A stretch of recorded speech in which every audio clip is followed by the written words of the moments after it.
ভাই ভাই আপনি ওকে মারছেন কেন? ওর মারছি কি জন্য? কৈফত দেবো নাকি তোর কাছে? কি হয়েছে ছোট ভাই তোমার?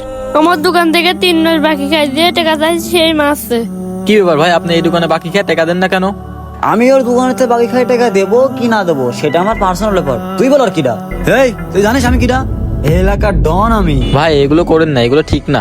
এগুলো আমি করবো, 100 বার করবো। কি করবি রে তুই? আমি আর কি করব ভাই? যেহেতু কিছু করতে পারবি না, দূরা তোকে সামনে থেকে যা এখান থেকে। আরে তোর দেখে নেবো নে, ভালো হয়ে যা করলাম।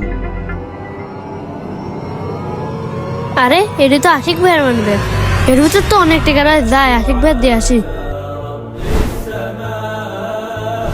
আজ বিকেলের ভিতর যেন সব 7,000 টাকা পাই যায়, নাহলে তো জানে মারি দেবো একটা। ওই যে আশিক ভাইয়ের দাঁড়ায় আছে। কি রে তোর এত বড় সাহস, তুই সামান্য টাকা জন্য বাড়ি পাশ চলে আসি? না ভাই, আমি টাকা দিতে আসিনি, বরং টাকা দিতে এসেছি। আরে এটা তো আমার মানি ব্যাগ, এটা তুই কোথায় পেলি?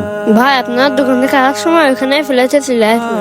ছোট ভাই আমার মানি ব্যাগে তো অনেক টাকা ছিল, ইচ্ছা করে তো তুমি এটা রেখে দিতে পারতে।